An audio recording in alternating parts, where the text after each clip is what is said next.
I was in my third year as an educator when a 14-year-old boy walked into our school with his gun loaded, his suicide letter left, and his plan to shoot his teacher and then himself. He waited for her outside of her office just 3 doors down from my classroom that day after school for over an hour. But luckily, he was unsuccessful in his attempt. In the years following that event, I feared those kinds of kids, or at least I thought I did. It was actually their pain that I was afraid of, and their willingness to unleash it on themselves and others. And while the majority of my teaching days passed uneventfully after that, the pain continued to show up in the form of anger, anxiety, and apathy. I didn't have what these kids needed, and I knew that. And so 15 years into a career I loved, I was ready to walk away because I was tired of feeling overwhelmed and ineffective. But I don't feel that way today. I don't fear them, I look for them, and I try to put them in my class because now I have what every student and teacher deserves. I have access to hope and help and even an outlet for that pain because I have a counselor in my classroom who comes once a week and helps us navigate these feelings together. Because the truth is, education is not the great equalizer. Suffering is. Every single person you ever meet suffers in ways you can't imagine. That's the human condition. And it's also the only foundation for any relationship, if I had to tell you just one. 8 years ago, Emily gave me an assignment to be the counselor in a classroom for students who couldn't do their homework, let alone show up for school. What we created was a fight club, a place where students can fight what they're really up against. And we can fight for them and with them using psychology and language arts. Fight Club isn't therapy, but it is informed by therapy because Fight Club is built on relationships that offer tools for pain. The pain in us that others are seldom aware of, the pain in us that keeps us from engaging in the world. So what is it exactly? On their transcript, it's a regular English class with the same standards and expectations as any other course. Only students are recommended for our class by former teachers who know what to look for. As teachers, we understand every behavior is a communication. Then they are interviewed and invited to join this unique class, but ultimately they have to choose the space where we use literature and the art of language to navigate their personal journeys. Why Fight Club? Well, if you've seen the cult classic, you already know Fight Club has rules, and rule number 1 is you do not talk about Fight Club. And rule number 2 is you do not talk about Fight Club. Because Sean comes in and gives them language to articulate their experiences, things are going to come up that don't in a traditional classroom setting. And for that reason, we ask them to abide by the same rules. And in the 8 years that we've had Fight Club, no one has ever broken our rules. Once we have the language and the rules established, then we can focus on the learning. But instead of looking at recursive motifs and themes in Shakespeare, we focus on the human experience. We look at Romeo and Juliet for who they are, 2 teenagers with overwhelming emotions and a lack of support. We become compassionate to their plight and their pain and understanding of their need and longing for authentic connection. This is from the psychological evaluation of a 16-year-old. I should mention that we have permission to use these words because this is how a psychologist evaluated me at 16 years old. The corresponding F's across all of my report cards didn't stand for fun because I had my parents to disappoint when I got home too. These words didn't mean that I had problems. I thought I was the problem. I mean, does this kid sound like he's ready to regurgitate Shakespeare? But these words, I would have written you 10 essays about this song. I would have turned them all in early.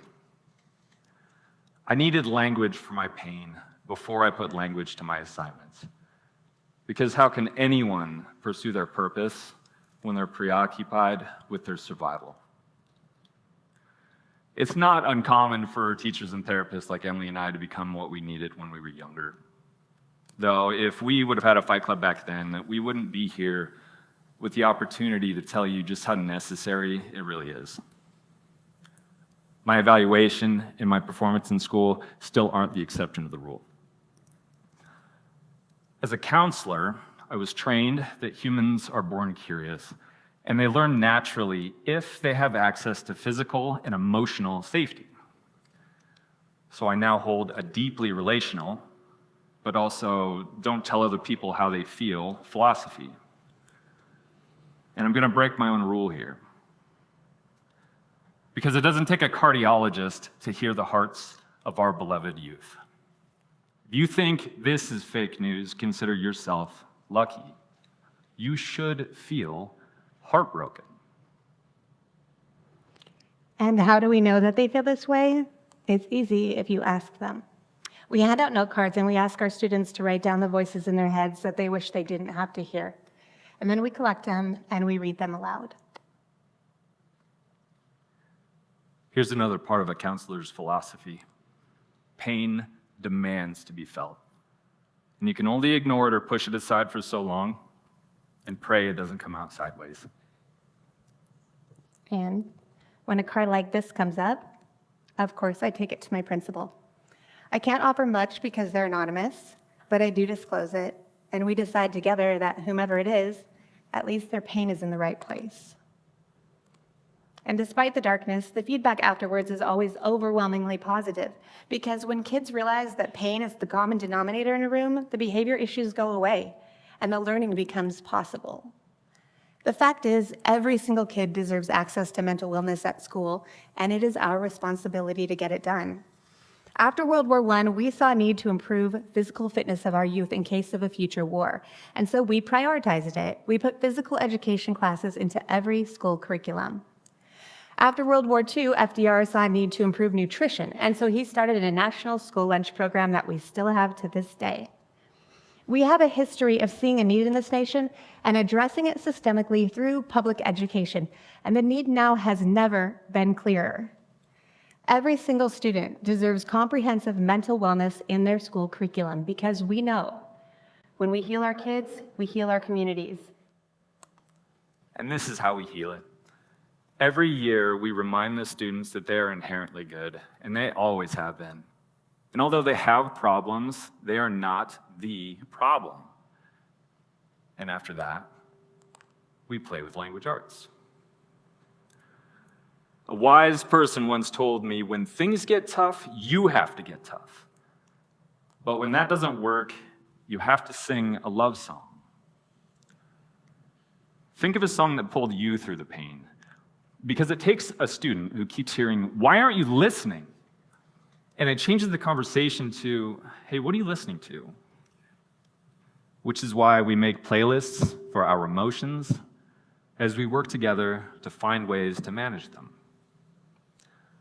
Or, for example, we look at current events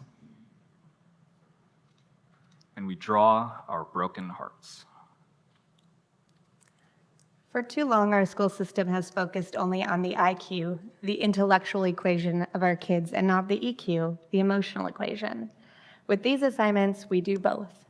And not only do we get 100% completion, but the kids are taking these assignments home and tasking it to their parents and guardians, their friends and their partners. They're sharing their heart art, they're sharing their playlists, but most importantly, they're using healthy mediums to talk about their feelings. In Fight Club, along with Shakespeare, each student becomes the art that they're tasked with understanding. Fight Club works because, and Emily will back me up here, teenagers have the best bullshit monitors. They know whether you're talking at them or with them, and engaging in school won't happen with the former. And in our final assignment, we read The Hero's Adventure by Joseph Campbell. And students are tasked not with a reading comprehension check of this complex text or a thematic essay, but with something even harder, with identifying and slaying their inner dragon. According to Campbell, this is the journey we must all take to heal, and it involves confronting those visceral voices and feelings of shame and unworthiness. And while the job is never truly done, they now have the skills to keep fighting. It's not uncommon to hear the teachings of Sean in this final task. The burden of teacher as fixer is lifted. You may have heard that the number one factor in successful therapy isn't the degrees on the wall or how skillful the counselor is. It's all in the relationship. Fight Club is the relationship that makes experiences more manageable. Because that's what music and art do. They connect to our experiences.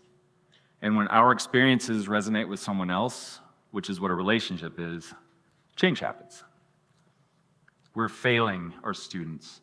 I'm not talking about their report cards. Students need more. Fight Club is the more. Fight Club is wellness in a curriculum. We need a Fight Club in every high school in America because it works. It's never not worked.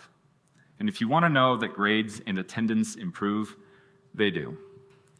But a bit more importantly, Emily and I have been told multiple times across these multiple years that this class saved their lives.